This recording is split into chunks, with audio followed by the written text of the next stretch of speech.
दोस्तों इस वीडियो में हम लोग चालकता से संबंधित सारे प्रश्नों को करेंगे जो विभिन्न एग्जामों में पूछे गए हैं। यह जो है दोस्तों फिजिक्स का एक बहुत ही महत्वपूर्ण चैप्टर है, इससे बहुत सारे प्रश्न पूछे जाते हैं। तो चलिए एक एक प्रश्न को हम लोग समझते हैं कि किस तरह के प्रश्न इस चैप्टर से पूछे जाते हैं। तो पहला प्रश्न है दोस्तों, अतिचालक का लक्षण है। ऑप्शन है ए उच्च पारगम्यता, ऑप्शन बी है निम्न पारगम्यता, ऑप्शन सी है शून्य पारगम्यता, ऑप्शन डी है अनंत पारगम्यता। तो दोस्तों इसका सही आंसर हो जाएगा ऑप्शन सी शून्य पारगम्यता। तो दोस्तों अतिचालक जो होता है उसका जो पारगम्यता होता है, परमिएबिलिटी होता है, वो क्या होता है, 0 होता है, शून्य होता है।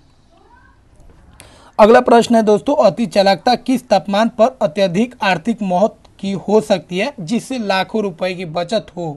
ऑप्शन है ए अत्यंत कम तापमान पर, बी ऑप्शन है उस तापमान पर जिस पर अर्धचालक हो जाता है, ऑप्शन सी समान तापमान पर, ऑप्शन डी अत्यधिक ऊंचे तापमान पर। तो दोस्तों अतिचालकता जो होता है बहुत ही कम ताप, मतलब मान के चलिए 70 या 80 केल्विन के लगभग में, या 10 केल्विन या 0 केल्विन, इस सब के लगभग में ये काम करता है। तो अतिचालकता के लिए ताप बहुत कम होता है जो हर जगह संभव नहीं होता है, वो कुछ ही जगह पर वैसे आप ताप को बना सकते हैं। इसीलिए अतिचालकता का इस्तेमाल बहुत ही महंगा हो जाता है। लेकिन अगर तापमान कम हो जाएगा, मतलब नॉर्मल ताप पे अगर ये काम करने लगेगा, तो इससे हम लोग लाखों रुपए बचा सकते हैं।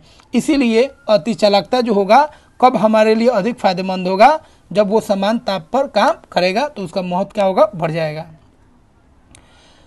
अगला प्रश्न है, किसी अतिचालक द्वारा प्राप्त अधिकतम ताप होता है। Option A 24 kelvin, option B 133 kelvin, option C 150 kelvin, option D 300 kelvin. तो दोस्तों अतिचालक अलग अलग अतिचालक का अलग अलग ताप होता है जिस पे वो काम करेगा। उससे अधिक ताप होने पर वो काम नहीं करेगा, वो अतिचालक का रूप धारण नहीं करेगा। तो 133 के ऊपर जो है, 133 केल्विन के ऊपर कोई भी अतिचालक काम नहीं करता है, इसे निम्न ताप पर ही वो काम करेगा। और अलग अलग अतिचालक का जो ताप होगा काम करने का वो अलग अलग होगा। दोस्तों अगला प्रश्न है, अर्धचालक की चालकता ब्रैकेट 0 डिग्री केल्विन ताप पर होती है। ऑप्शन ए 10 का पावर 5 ओम, ऑप्शन बी 10 का पावर -1 ओम, ऑप्शन सी 10 का पावर -5 ओम, ऑप्शन डी 0। तो दोस्तों अर्धचालक की जो चालकता होता है 0 डिग्री केल्विन पर वो कितना होता है, 0 होता है। तो सही आंसर हो जाएगा ऑप्शन डी 0।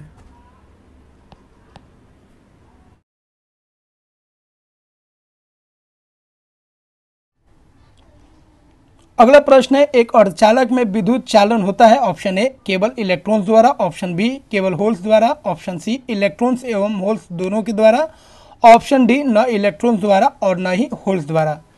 तो दोस्तों इस प्रश्न का सही उत्तर हो जाएगा ऑप्शन सी इलेक्ट्रॉन्स एवं होल्स के द्वारा। तो अर्धचालक में दोस्तों जो विद्युत का चालन होता है वो किसके द्वारा होता है, इलेक्ट्रॉन के द्वारा तो होगा ही, लेकिन किसी किसी केस में देखिएगा, जैसे कुछ ऐसे भी अर्धचालक होते हैं जिसको डोपिंग के द्वारा उसमें अशुद्धि मिला के बनाते हैं। तो उसमें अशुद्धि मिलाने से क्या होता है, कुछ जगह खाली हो जाता है जिससे अर्धचालक की तरह वो काम करने लगता है। तो ये दोनों आंसर सही हो जाएगा इलेक्ट्रॉन एवं होल्स के द्वारा। अगला क्वेश्चन है, परम शून्य तापमान पर चालकों में विद्युत प्रतिरोध हो जाता है। ऑप्शन ए संपूर्ण मतलब अनंत, ऑप्शन बी अल्प, ऑप्शन सी उच्च, ऑप्शन डी 0। तो दोस्तों होता क्या है, शून्य तापमान पर चालक में विद्युत प्रतिरोध क्या होता है, तो तापमान जैसे ही हम लोग क्या करेंगे, कम करेंगे, तो प्रतिरोध जो होगा वो क्या होगा, बढ़ेगा। तो दोस्तों परम शून्य तापमान का मतलब हो गया 0 केल्विन। 0 केल्विन पे चालक में जो प्रतिरोध होता है, विद्युत प्रतिरोध, उसका मान क्या हो जाता है, अनंत हो जाता है। अगला प्रश्न है, निम्न में कौन सी धातु अर्धचालक की तरह ट्रांजिस्टर में प्रयोग होती है। ऑप्शन है ए तांबा, ऑप्शन बी है जर्मेनियम, ऑप्शन सी है ग्रेफाइट, ऑप्शन डी है चांदी। तो दोस्तों सही आंसर हो जाएगा ऑप्शन बी जर्मेनियम। दोस्तों याद रखेंगे सिलिकॉन और जर्मेनियम जो होता है उसको हम लोग अर्धचालक बोलते हैं और वो ट्रांजिस्टर में उसका उपयोग हम लोग करते हैं। अगला प्रश्न है, ट्रांजिस्टर बनाने के लिए सर्वाधिक प्रयुक्त पदार्थ है। Option A aluminium, option B silicon, option C तांबा, ऑप्शन डी चांदी। तो सही आंसर हो जाएगा ऑप्शन बी सिलिकॉन। अगला प्रश्न है, त्वरित ब्रैकेट बिजली चमकना से वृक्ष में आग भी लग सकती है क्योंकि इसमें अत्यधिक मात्रा में होती है। ए ऊष्मीय ऊर्जा, ऑप्शन बी विद्युत ऊर्जा, ऑप्शन सी रासायनिक ऊर्जा, ऑप्शन डी नाप की ऊर्जा। तो दोस्तों इस प्रश्न का सही उत्तर होगा ऑप्शन बी विद्युत ऊर्जा। तो दोस्तों होता क्या है, त्वरित जो होता है, जो बिजली चमकता है उसमें क्या होता है, उसमें होता है विद्युत ऊर्जा और उसके वजह से वृक्ष में क्या होता है, आग लग जाता है। ठीक है, अगला प्रश्न है निम्न में कौन सी अर्धचालक है? Option A silicon, option 2 quartz, option 3 ceramics, option 4 germanium. तो दोस्तों अर्धचालक कौन है? एक सिलिकॉन है और एक जर्मेनियम है। तो सही आंसर हो जाएगा 1 और 4, मतलब सी ऑप्शन सही हो जाएगा। अगला प्रश्न है निम्नलिखित में से कौन सा अर्धचालक है? Option A plastic, option B aluminium, option C लकड़ी, ऑप्शन डी जर्मेनियम। तो सही आंसर हो जाएगा ऑप्शन डी जर्मेनियम। अगला प्रश्न है पी तथा एन प्रकार के दो अर्धचालक जब संपर्क में लाए जाते हैं तो वे जो पी एन संधि बनाते हैं वो किस रूप में कार्य करती है? तो दोस्तों वो जो होता है किस रूप में काम करता है? वह दिष्टकारी के रूप में काम करता है। तो पी और एन दो प्रकार के अर्धचालक होते हैं, उसको मिलाने से जो बनता है वो किस रूप में काम करता है? दिष्टकारी के रूप में काम करता है।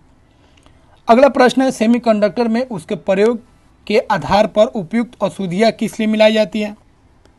ऑप्शन ए उसकी विद्युत चालकता बढ़ाने के लिए, ऑप्शन बी उसकी विद्युत प्रतिरोधकता बढ़ाने के लिए, ऑप्शन सी उसकी कार्यविधि बढ़ाने के लिए, ऑप्शन डी उसे उच्चतर वोल्टता को सहने योग्य बनाने के लिए।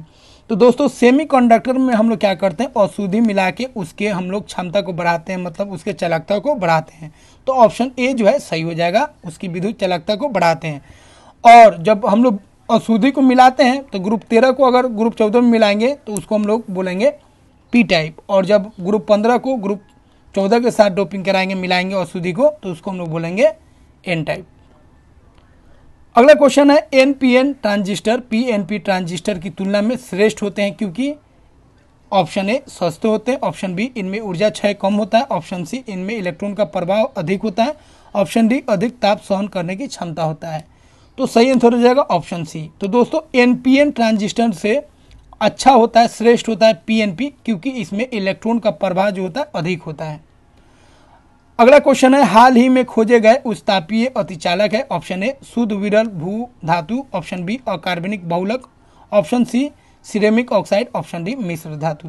तो दोस्तों सिरेमिक ऑक्साइड जो है ये जो है उष्णतापीय अतिचालक है, मतलब ये उच्च ताप पे भी अतिचालक के रूप में काम करेंगे।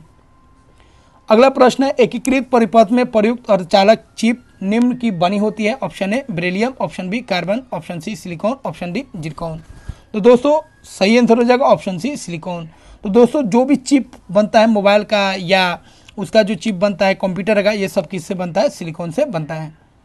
अगला प्रश्न है सुपर कंडक्टर ऐसे पदार्थ हैं। ऑप्शन ए जो विद्युत करंट के प्रभाव को न्यूनतम रोधिका देते हैं, ऑप्शन बी जो निम्न तापमान पर विद्युत का चालन करते हैं, ऑप्शन सी जो उच्च तापमान पर विद्युत का चालन करते हैं, ऑप्शन डी जो विद्युत करंट के प्रभाव को उच्च रोधिका देते हैं। तो सही आंसर हो जाएगा ऑप्शन ए जो विद्युत करंट के प्रभाव को न्यूनतम रोधिका देते हैं। तो दोस्तों सुपर कंडक्टर में क्या होता है? इसमें सुपर कंडक्टर ऐसे कंडक्टर होते हैं, ऐसे पदार्थ होते हैं जिसमें जो रोधिका होता है, जो रेसिस्टेंस होता है वो बहुत ही कम होता है। अगला प्रश्न है सुपर कंडक्टर की चालकता कितनी होती है? ऑप्शन ए असीमित, ऑप्शन बी कम, सी ऑप्शन शून्य, डी ऑप्शन अधिक। तो सही आंसर हो जाएगा ऑप्शन ए असीमित। तो सुपर कंडक्टर में जो चालकता होता है दोस्तों वो असीमित होता है और उसका जो प्रतिरोध होता है वो क्या होता है? शून्य होता है।